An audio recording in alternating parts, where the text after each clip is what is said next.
हर हर महादेव। ओम नमः शिवाय। आज आप इस कथा में आशा दशमी व्रत का विधान और उसकी कथा और महत्व को जानेंगे। तो आइए प्रेम और श्रद्धापूर्वक इसका श्रवण करें। सनत कुमार बोले, हे भगवान, हे पार्वती नाथ, हे भक्तों के अनुग्रह करने वाले, हे दया सागर, अब आप दशमी तिथि का महत्व बताइए। ईश्वर बोले, हे सनत कुमार, श्रवण मास के शुक्ल पक्ष की दशमी तिथि से यह व्रत आरंभ करें। पुनः प्रत्येक महीने में शुक्ल पक्ष की दशमी तिथि को यह व्रत करें। इस प्रकार 12 महीने में इस उत्तम व्रत को करके बाद में श्रवण मास में शुक्ल पक्ष की दशमी तिथि पर इसका उद्यापन करें। राज्य की इच्छा रखने वाले राजपुत्र, उत्तम कृषि के लिए कृषक, व्यवसाय के लिए दैश्य पुत्र, पुत्र प्राप्ति के लिए गर्भिणी स्त्री, धर्म अर्थ काम की सिद्धि के लिए सामान्य जन, श्रेष्ठ वर्ग की अभिलाषा रखने वाली कन्या, यज्ञ करने की कामना वाले ब्राह्मण, श्रेष्ठ आरोग्य के लिए रोगी और दीर्घकालिक पति के परदेश रहने पर उसके आने के लिए पत्नी, इन सबको तथा इसके अतिरिक्त अन्य लोगों को भी इस दशमी व्रत को करना चाहिए। जिस कारण जिसे कष्ट हो तब उसके निवारण हेतु उस मनुष्य को यह व्रत करना चाहिए। श्रवण मास में शुक्ल पक्ष की दशमी तिथि के दिन स्नान करके देवता का विधिवत पूजन कर घर के आंगन में 10 दिशों में पुष्प, चंदन से अथवा जौ के आटे से आदि देवता की शास्त्र वाहन युक्त स्त्री रूपा शक्तियों का अंकन करके नक्त बेला में 10 दिशों में उसकी पूजा करनी चाहिए। घृत मिश्रित नैवेद्य अर्पण करके उन्हें पृथक दीपक वरदान करना चाहिए। उसमें जो फल उपलब्ध हो वह भी चढ़ाना चाहिए। इसके बाद अपने कार्य की सिद्धि के लिए इस प्रकार प्रार्थना करनी चाहिए कि हे दिक्थ देवता, मेरी आशाएं पूर्ण हो और मेरे मनोरथ सिद्ध हो।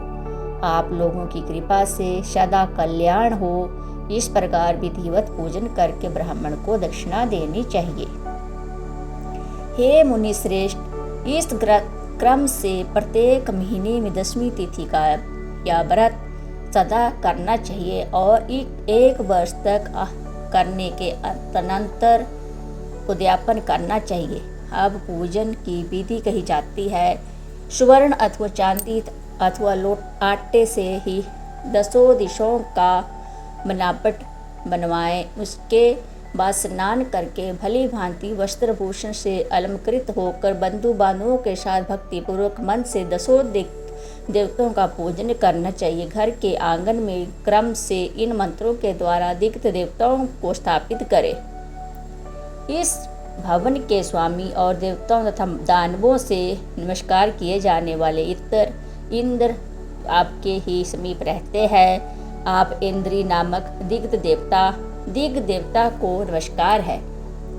हे आसे, अग्नि के साथ परिग्रह होने के कारण आप अग्रेही कही जाती है और तेज स्वरूप तथा पराशक्ति है तथा मुझे वर देने वाली हो। आपका ही आश्रय लेकर वो धर्मश्रेष्ठ धर्मराज सभी लोगों को दंडित करते हैं, इसलिए आप संयमिनी नाम वाली है। हे यामे, आप मेरे लिए उत्तम मनोरथ पूर्ण करने वाली हो। हाथ में खड्ग धारण किए हुए मृत्यु देवता आपका ही आश्रय ग्रहण करते हैं, अतः आप निरृति रूपा है। आप मेरी आशा को पूर्ण कीजिए।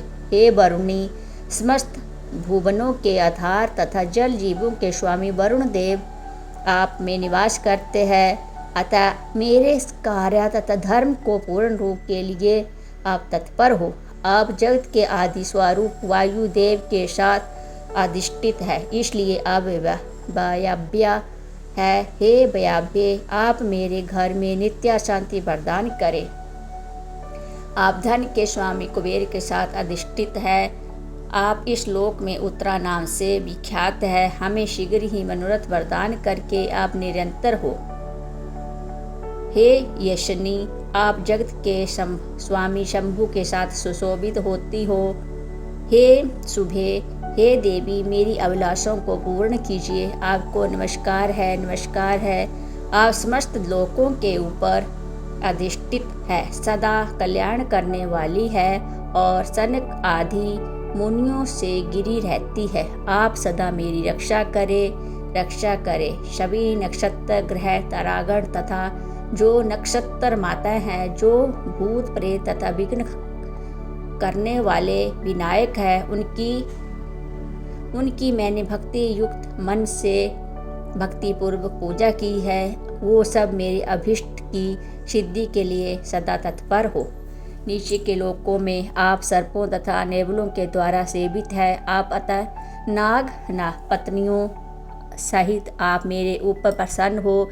इन मंत्रों के द्वारा पुष्प धूप आदि से पूजन के करके वस्त्र अलंकार तथा फल निवेदित करना चाहिए। इसके बाद वध ध्वनि, शीघ गीत, नृत्य आदि मंगल कृत्यों और नाचती हुई श्रेष्ठ स्त्रियों के सहित जागरण करके रात्रि व्यतीत करनी चाहिए। कुमकुम, अक्षत्र, तांबूल, दान, मान आदि के द्वारा भक्ति पूर्ण मन से उस रात्रि को सुखपूर्वक व्यतीत करके प्रातःकाल प्रतिमाओं की पूजा करके ब्राह्मण को वरदान कर देनी चाहिए। इस विधि से व्रत को करके माता क्षमा प्रार्थना तथा प्रणाम करके मित्रों तथा प्रिय बंधुओं के साथ लेकर भोजन करना चाहिए। हे तात, जो मनुष्य इस विधि से आदरपूर्वक दशमी व्रत करता है, वह सभी मनोरथों वंचित फल प्राप्त करता है। विशेष रूप से स्त्रियों को इस सनातन व्रत को करना चाहिए, क्योंकि मनुष्य जाति में स्त्रियां अधिक श्रद्धा कामनापरायण होती है। मनुष्य धन प्रदान करने वाले, यश देने वाले, आयु बढ़ाने वाले तथा सभी मनोकामनाओं को प्राप्त करने वाले इस व्रत को मैंने आपसे कह दिया। तीनों लोकों में अन्य कोई भी व्रत इसके समान नहीं है। हे ब्रह्मपुत्रों में श्रेष्ठ, वंचित फल की कामना करने वाले जो मनुष्य दशमी तिथि की 10 दिशाओं की श्रद्धा पूजा करते हैं, वो उनके हृदय में स्थित सभी बड़ी बड़ी कामनाओं को भी दिशाएं फलीभूत कर देती है। इससे अधिक कहने से क्या प्रयोजन है। हे सनत कुमार, यह व्रत मोक्षदायक है, इसमें संदेह नहीं करना चाहिए। इस व्रत के समान ना कोई व्रत है और ना ही होगा। इस प्रकार श्री सनत पुराण के अंतर्गत ईश्वर सनत कुमार संवाद में श्रवण महत्व में आशा दशमी व्रत कथा नामक 18वां अध्याय पूर्ण हुआ। हर हर महादेव।